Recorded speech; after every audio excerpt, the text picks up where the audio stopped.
It's a pleasure to be with you this morning to talk about talent management in the Department of the Air Force and the challenges it is facing in recruiting, training, developing, and retaining talented airmen, space professionals, and their families in the midst of the coronavirus pandemic and the social unrest the nation is currently experiencing.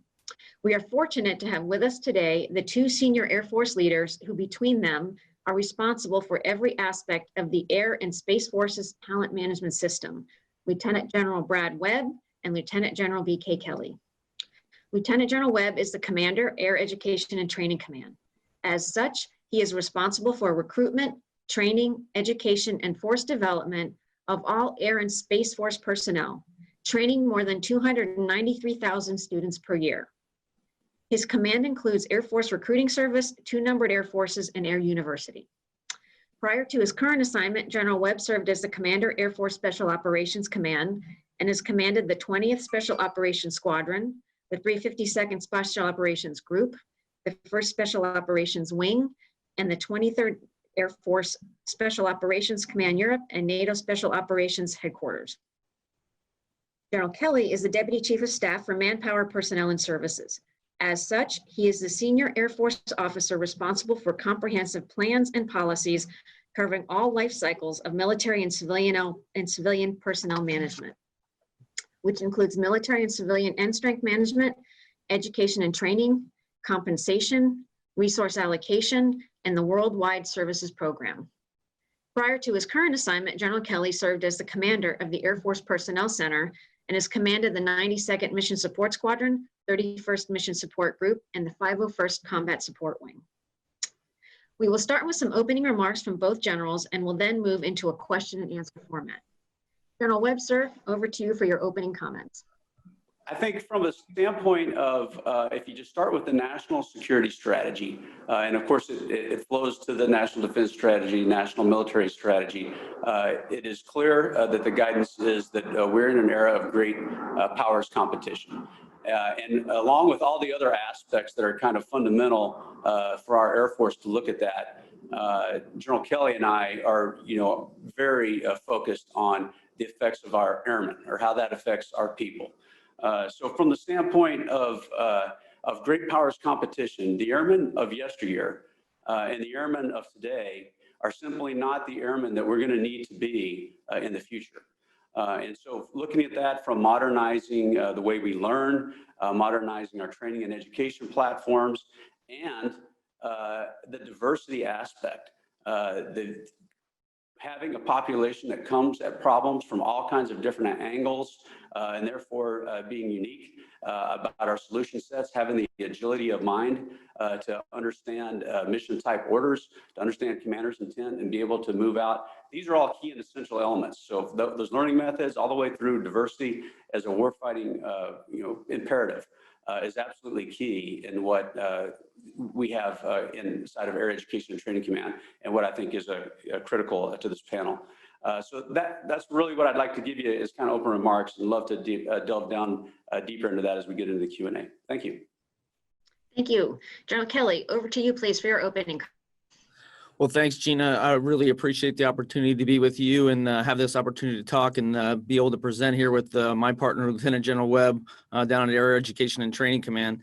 As he laid out, really for the United States Air Force and our Space Forces now as well, right?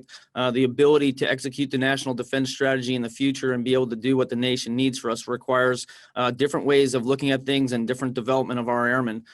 Certainly, this last year with COVID, as well as the social unrest that you mentioned up front, also provided some unique challenges, but also some opportunities for us to relook things and make sure that we're developing airmen in the way they need to be, as General Webb laid out, with the right skill sets, the right experiences to be able to execute the national defense strategy, but also underpinned by making sure that those airmen and their family members are provided an environment, a culture that, if you will, that allows them to feel included. It's an inclusive culture and allows them to have a sense of belonging, because what we know we'll need in that high-end fight that General Webb was describing in this high power competition again is everyone is going to have to be in an environment where they can maximize their potential. And the only way to maximize their potential is for them to live in a culture that allows them to do so.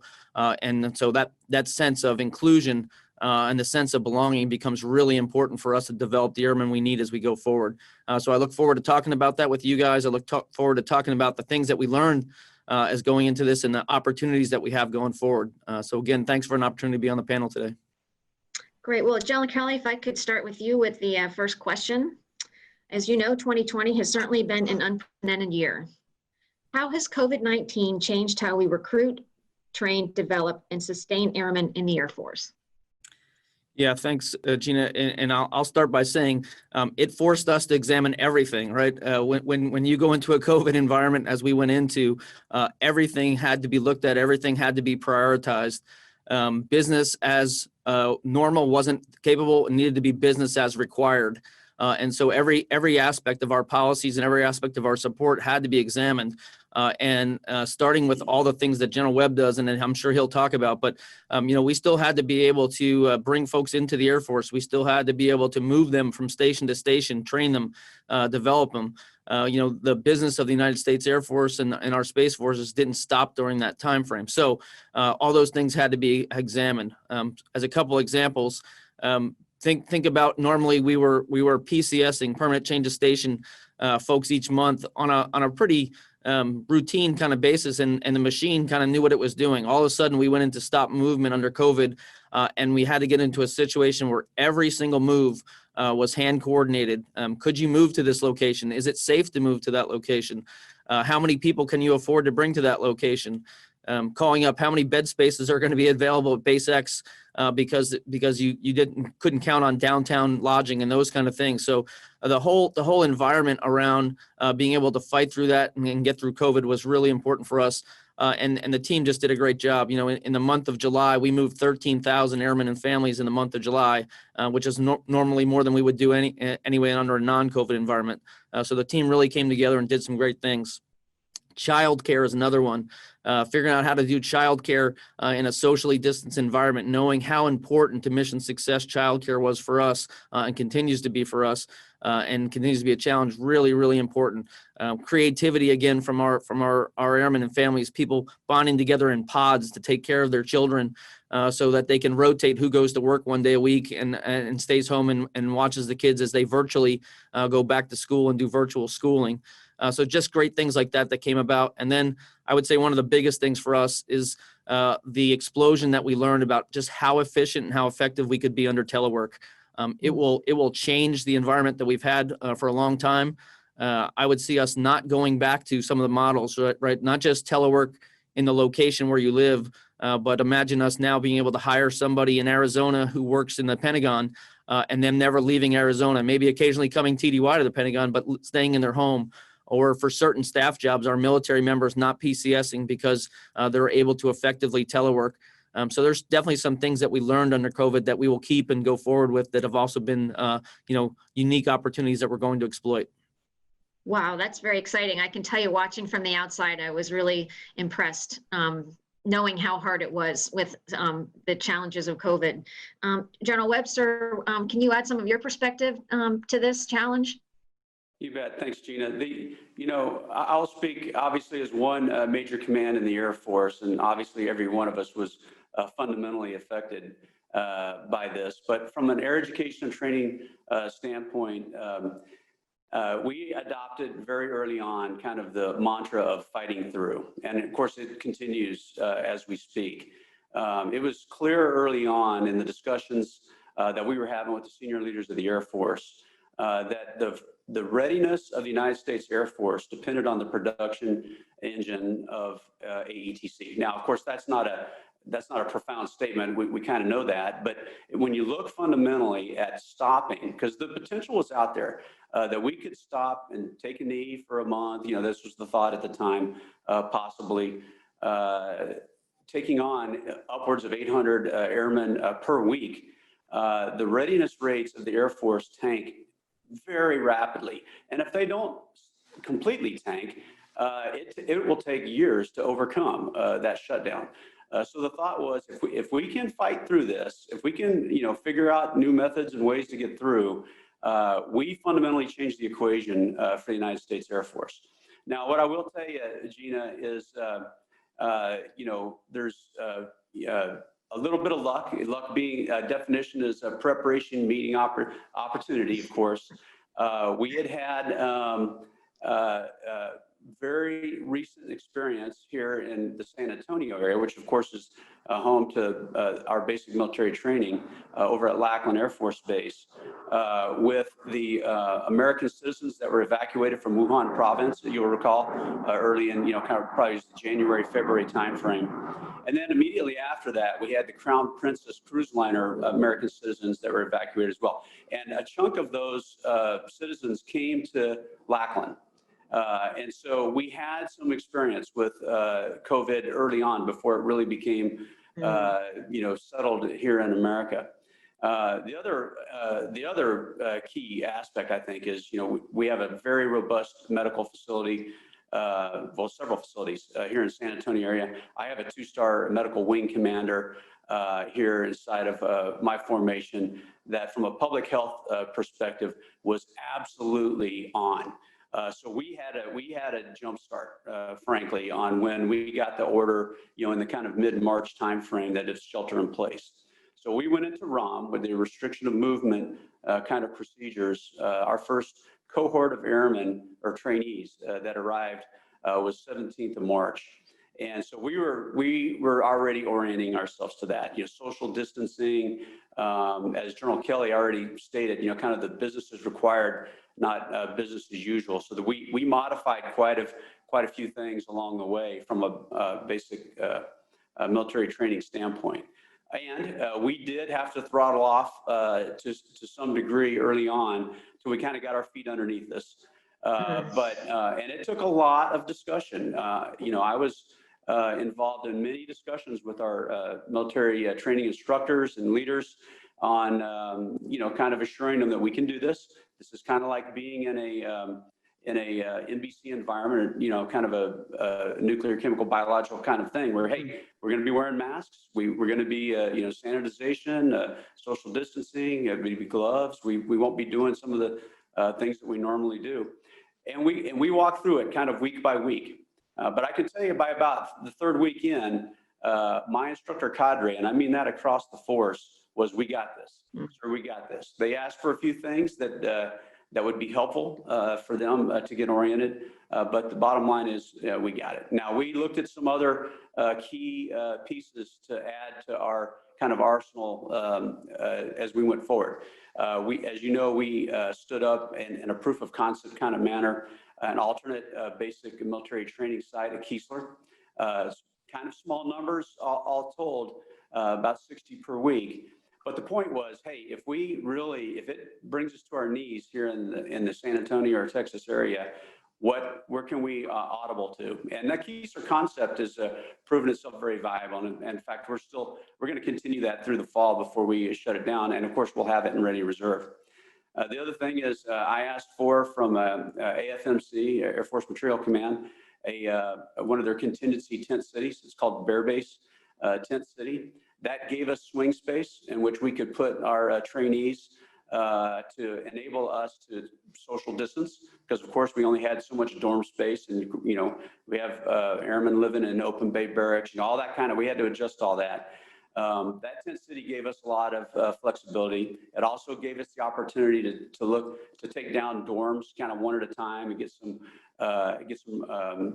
phase maintenance, if you will, accomplished on those. And it's gotten us on a really strong footing. So the bottom line from an Air Force perspective, that mantra of fighting through, and I use that as an active verb because it is continuing today, has been very helpful. Now, of course, I spent a lot of time on basic training, but the same thing applies at tech school. The exact same challenges in pilot training and all the aviation oriented programs. Same thing. We had to kind of orient ourselves in flights or pods, and it did have an impact on our ability to train. But you could see as we kind of went down to 50th percentile and got used to what we were doing, you could see us steadily climb back up into kind of normal rates of production.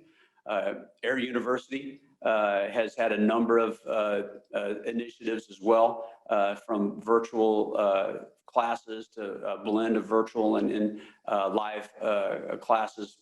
Recruiting fundamentally changed. General Kelly talked about things that we will never go back to.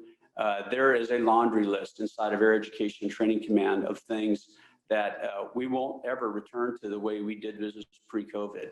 I can honestly tell you, 6 months ago, I'd never even heard of Zoom. If you would have used that as a verb of, hey, we're going to Zoom this, I'd have said, I have no idea what you're talking about. And now, we're darn near experts on being able to Zoom and Teams and all these other kind of teleworking platforms. This will change the Air Force kind of fundamentally. It's definitely changed AETC, and we've already identified a full kind of panoply of things that we intend to never go back to the old way of doing business. This will be the way we do business going forward. Let me pause there and toss it back to you, Gina. Thanks. It is amazing on both of you, really showing that even though in difficult, some really good things can happen. And I'd love to ask you a million questions. My time at BMT was so special. But in the interest of time, I won't. So let me switch to our next question. General Kelly, over to you, please. My question is, there's been a significant amount of racial injustice along with the George Floyd protests, which have forced us to take a fresh look at various elements of our training and talent management system. How do we root these changes into our culture and ensure that they last? Yeah, thanks, Gina. What a great question. I really think it is about making change that's going to last and is going to root in the culture, as you put it, right? I think all of us and even the predecessors before us have paid attention to diversity and inclusion, right? And we as an Air Force have probably looked at it for 20, 30 years, but probably not as seriously, frankly, as we needed to, right? I think I met with General Lyles one day, and he was giving me guidance and counsel and said, hey, BK, congratulations. You're now doing the first time you've looked at this. Yeah. And, I think that's pretty indicative of where we were. But what happened now is we really have an opportunity to, as you put it, root things in, right? I think the attention and spotlight was rightly shined on the issue for us, and it allows us where we may in the past have been doing things, but maybe not as central to the culture as we wanted them to be. We really have that opportunity. And so at the most senior levels, there are some things that are taking place that are really exciting that just tell me this is different this time, and we're going to root it. So let me cover some of those. First, there is now a DoD board on diversity and inclusion that is being led by our Secretary of the Air Force, Secretary Barrett. That board, chartered by Secretary Esper, the Secretary of Defense, has membership between herself, Secretary Donovan, the Personnel and Readiness Secretary at OSD, as well as the Senior Enlisted Advisor to the Chairman of the Joint Chiefs of Staff, Chief Master Sergeant Colon Lopez. Those three leaders have a team of individuals, multi-rank individuals, spanning very junior enlisted personnel to field grade and even 06 ranks. They have been sorting through a number of different diversity tasks and suggestions and things coming from the services with an eye towards what are those things that are unique for DoD to do that apply to every one of the services that only are uniquely done at the DoD level that really would take root and take hold there. This board will go on for about 6 months. They'll make a recommendation of all those things, and they're already putting some in place. They'll make a recommendation to the Secretary of Defense, and then a permanent board, a Defense Advisory Committee, which is a permanent standing committee working directly for the Secretary of Defense, will be stood up in December, a Defense Advisory Committee on Diversity, Inclusion, and Belonging. And that's pretty exciting because that means it's a permanent committee that will be reporting straight to the Secretary of Defense and making suggestions. On the Air Force side, even before the Defense Board was stood up, we moved out and stood up a new task force on diversity and inclusion. We quickly worked through a whole bunch of things. We had 63 different items that we identified within 3 weeks. And to your point about, the heightened awareness of this allowed us to get so many of those things instantly across the finish line. New scholarships, and I'll let General Webb talk about that some more when he talks about scholarships for our diverse communities out there for ROTC, allowing us to get to our historically Black colleges and universities and our Hispanic producing institutions. New dress and appearance changes that allowed us quickly to move on things that sometimes in the past may have taken a lot longer. diacritical accents on name tapes that allow people who pronounce their name and are proud of their name in a certain way to actually put that diacritical accent on a name tape. Seems like a simple thing, small thing, but it really has an impact as you're trying to build an inclusive culture. Hair changes and dress and appearance changes. Rule sets for other kinds of things in the medical world, allowing shaving waivers, for instance, for some of our underrepresented communities who have more tendency to have those problems. So some really exciting things that have gone on there. And that Air Force task force with the 63 ideas will also transition to a permanent structure. Right now, we have work diversity and inclusion, as you know, inside of the A1 portfolio, which is helpful because so many of the things are related to talent management. But at the same time, you don't always get the same corporate buy-in and resources. This task force that's created now will transition to a new Office of Diversity, Inclusion, and Belonging that will work directly for the Secretary of the Air Force, service the two service chiefs, both on the Air Force side and the Space Force side. We're in the process of hiring a few highly qualified experts out from industry and academia who have really detailed experience and track records in this area to come back in and help us lead this. And so we'll transition our task force into this permanent new Office of Diversity, Inclusion, and Belonging inside the Air Force.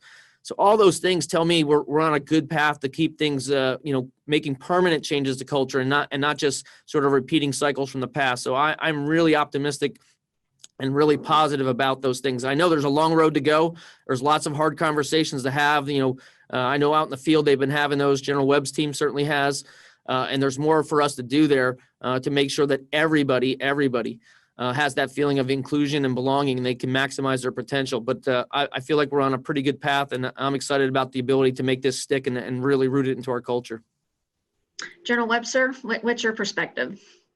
Yeah, so Gina, there's kind of simultaneous events almost that happened in the end of May, beginning of June timeframe. There was a report that was released from the Protect Our Defenders group that identified some shortcomings in our Air Force, specifically with respect to justice with young, let's just say first-term African-American males. And right on top of that was, of course, the George Floyd incident. Now, our former chief, was, if I could just quote him, he said, hey, something broke inside America, something broke inside our United States Air Force. But with respect to that report on the Air Force, the charge was clear. We need to own this. We need to own this at all levels, certainly at the command level, not make excuses for it, but, kind of take stock of it and dig down deep. And so the charge was own it, move out,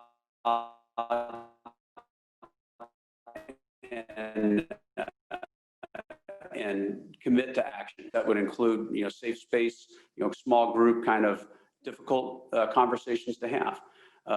Historically, and my many decades in the Air Force, there are topics that you just didn't discuss. Race is certainly one of them. Politics, religion, these kind of things.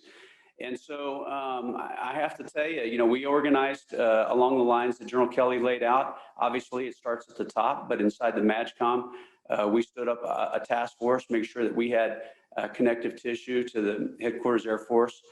In addition, down and in at my numbered Air Forces in the wing level, we did the same thing and kind of moved out with kind of the first thought of, phase one of this, if you will, seeking to understand.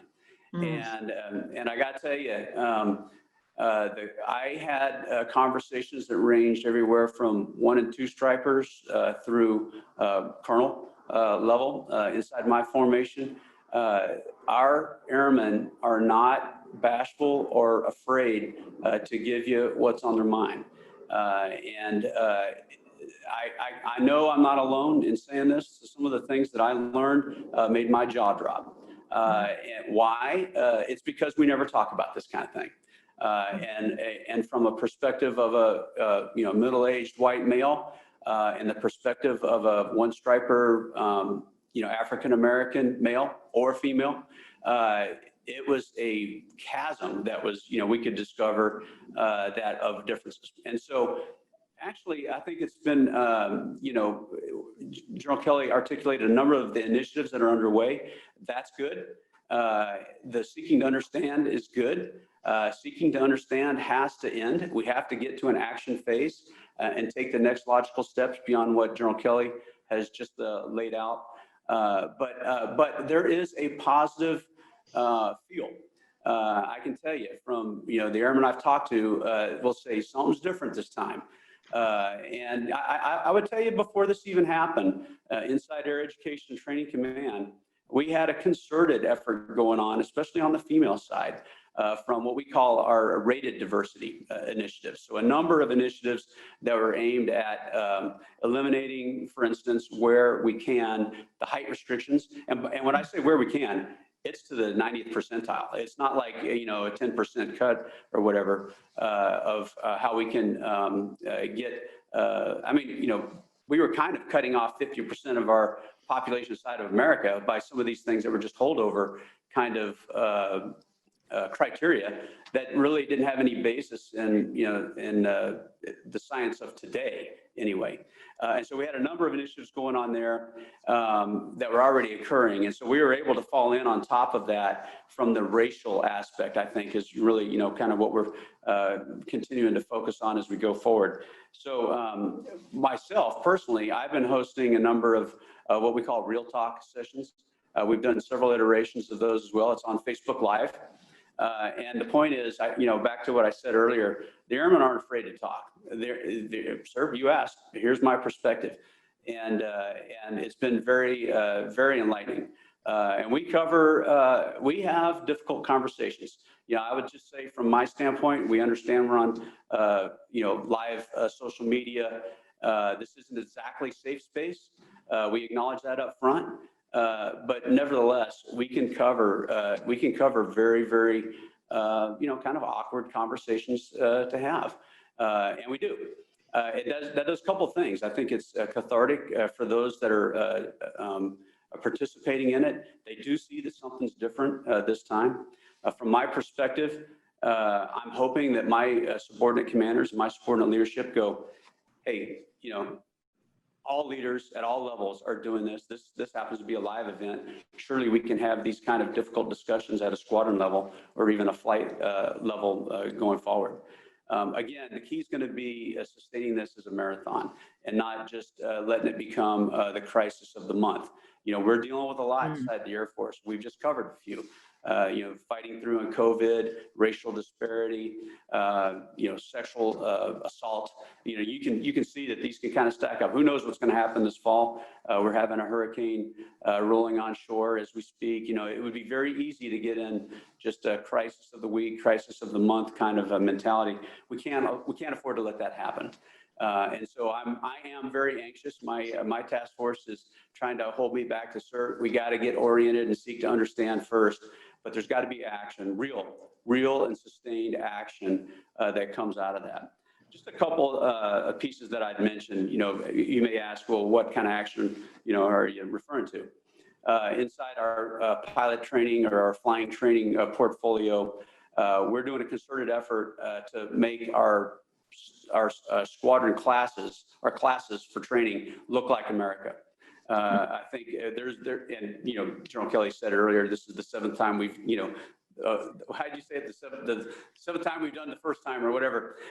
This has been tried before, but having a singleton female in a class of 15 or what have you is a little difficult because there isn't anybody that's having a shared or like experience.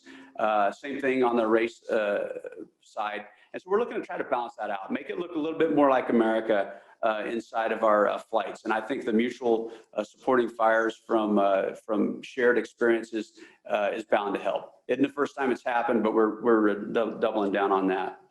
From our recruiting service side, we have a program. It's called the GEO Inspire Outreach Program. So, for years, we've had our general officers that attend major sporting events, to do the oath of office for new recruitees that are attending, stuff like that. That's all well and good, but the charge now is to let's get our general officers out to some of these historically Black colleges and universities, some of these Hispanic serving institutions. Kind of if we can do that, if we can do that at sporting events, surely we can do that at some of our kind of underserved areas as well. Also inside my command, we're looking at all the various ways that we can reach out to bigger populations in the historically Black college universities and the Hispanic speaking with recruitment from ROTC programs, which General Kelly talked about. We've dedicated a number of resources to scholarships that are aimed specifically at these universities.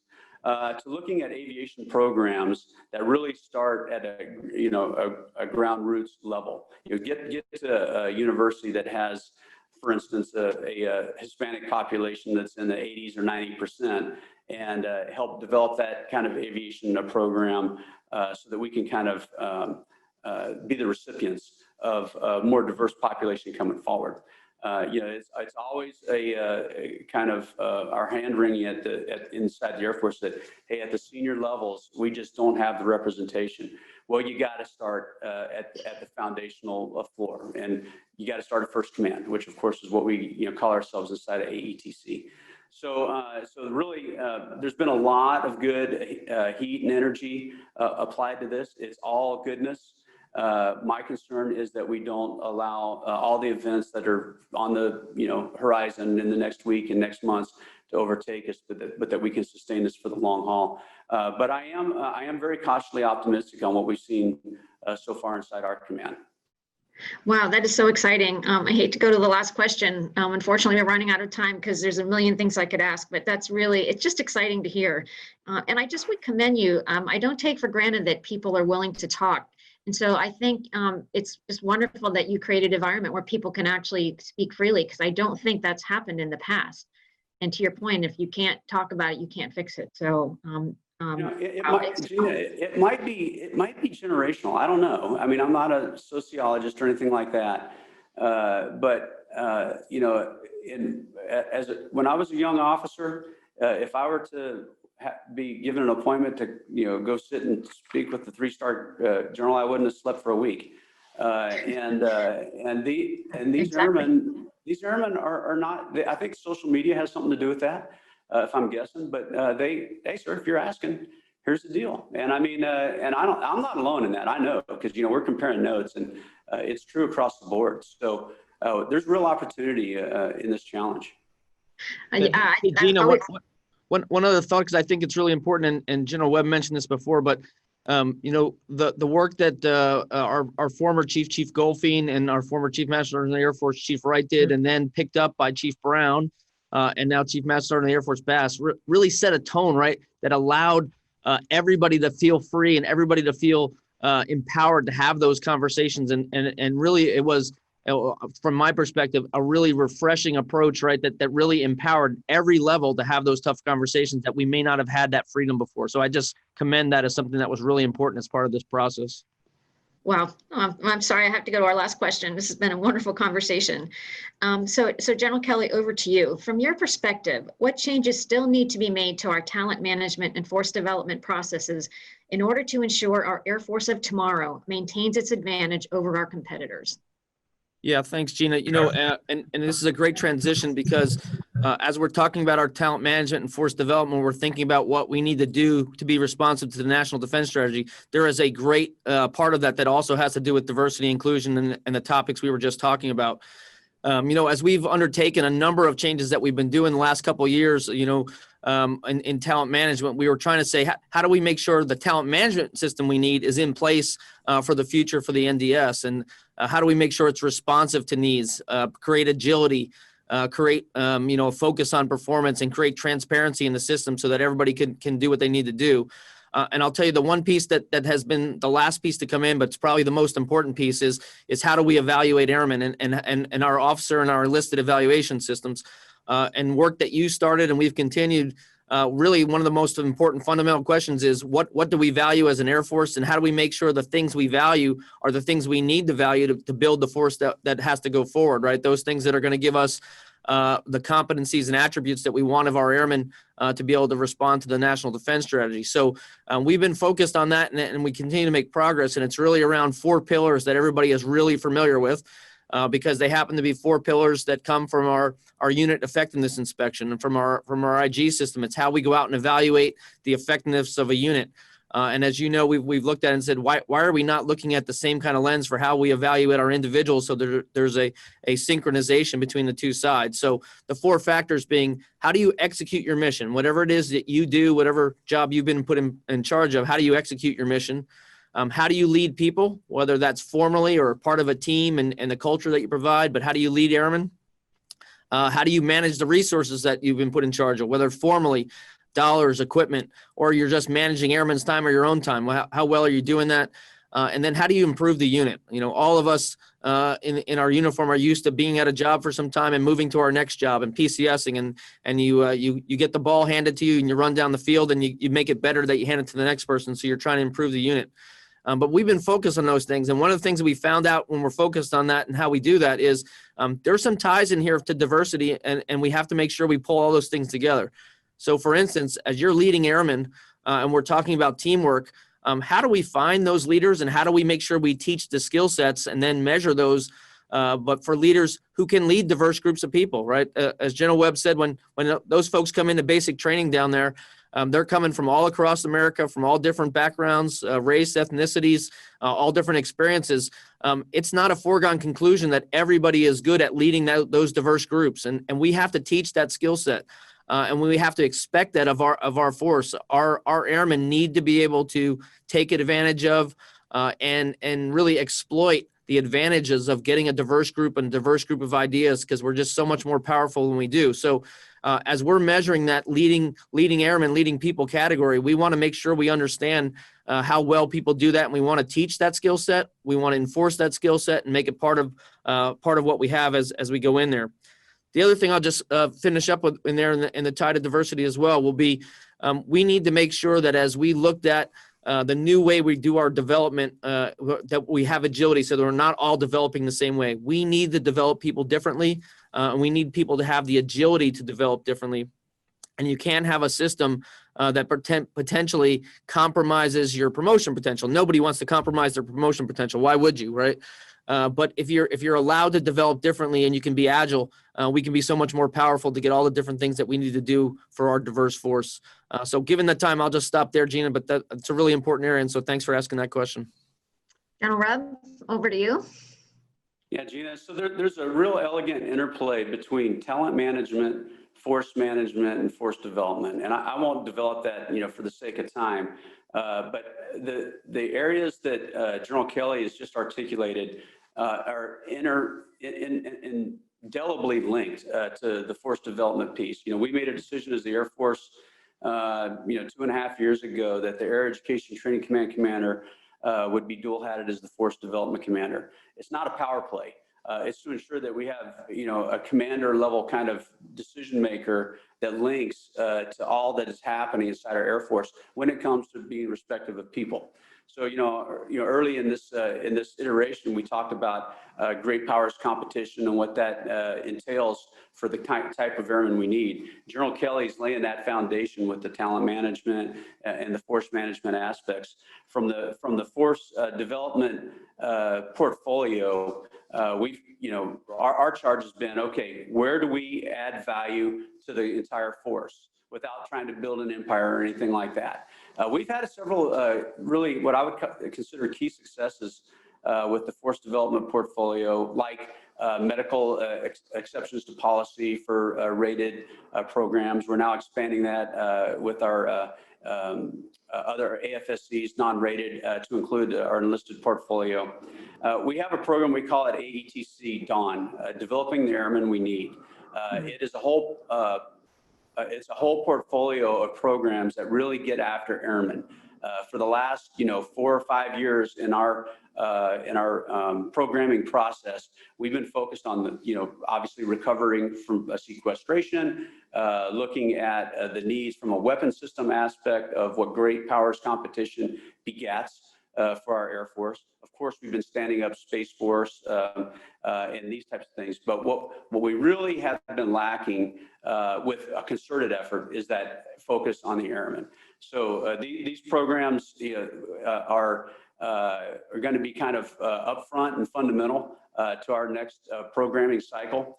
And they include things like treating Wi-Fi and treating our just IT infrastructure as utility. It simply has to be part of our fundamental being if we're going to give early access to content, early and sustained access, whether you're at work or whether you're in your dorm or what have you. And it's just all the technologies that kind of go into it. We've been moving out with a number of, the artificial intelligence and virtual reality types of augmentation that helps in learning. It incorporates that type of stuff. There is a huge concerted effort on the pilot training side. People will be probably familiar with the phrase pilot training next. Really, that was an experiment in how you can accelerate learning and how you can use these kind of technologies. But we're now scaling that. This summer, we've expanded. We call it UPT 2.5. It's really a road to how we're going to do pilot training in the future. But we're doing it at a squadron level here at Randolph and also at Vance Air Force Base. By next summer, we should have that across all of UPT. And the point will be, we are tailoring the programs to where the airmen are going to be headed and to maximize the use of those technologies to get us prepared as soon as we can, but not, and I want to emphasize this, but not to the detriment of quality. Quality is still job one, and so we have constant feedback within our formation on we got to get that about exactly right. But there is that holds great promise within our pilot training formation. This transformation. The other aspect of this is inside of AETC. The chief has asked me to hold him accountable for force generators, and by that I mean valuing instructors and instructor tours. And that's everything from MTIs, to MTLs, to platform instruction at Air University, recruiters, to obviously instructor pilots and instructor CISOs and these types of things. Those kind of tours have to be valued, because if you get it right in your foundational level in the first command, you're well set going forward in the future. So yeah, I guess the last aspect from an Air University perspective that I'd add is that we've been given a charge to ensure that our curriculum accounts for great powers competition. Back in the Cold War, it was very easy to see that we were really experts on USSR and what that meant. And we have to be that same way inside our education curriculum with respect to great powers competition. And we're there, we're getting there rapidly inside the Air University piece. So these are all kind of fundamental aspects that really, as I sit in the room with the other MASCOM commanders, will be able to articulate, this is the priority in this portfolio. So this whole thing that we call DAWN, or developing the airmen we need, really is at roots level key as we orient on what the national security strategy all the way through our Secretary of the Air Force has asked us to get after. And that's what she means when she says modernize our air and space forces. Wow, it's been such a wonderful 45 minutes. It's gone so fast. There's so many other millions of questions I want to ask you, but it's clear to me that we have the two right leaders really tackling these challenging problems. And frankly, it's very hopeful what you've been able to do in a tremendously challenging environment, and to leverage the opportunities that we haven't had before to make things better for our airmen and really ultimately for our nation. So thank you again for your time today and letting me be a small part of it. I wish both of you all the best as you go forward. And maybe I'll see if I can get a job at the Pentagon and continue to work home with my dogs. So, hey, you never know. Thanks, Gina. It was great being with you. Yeah, thanks, Gina. Thanks for the opportunity, and we look forward to teleworking with you.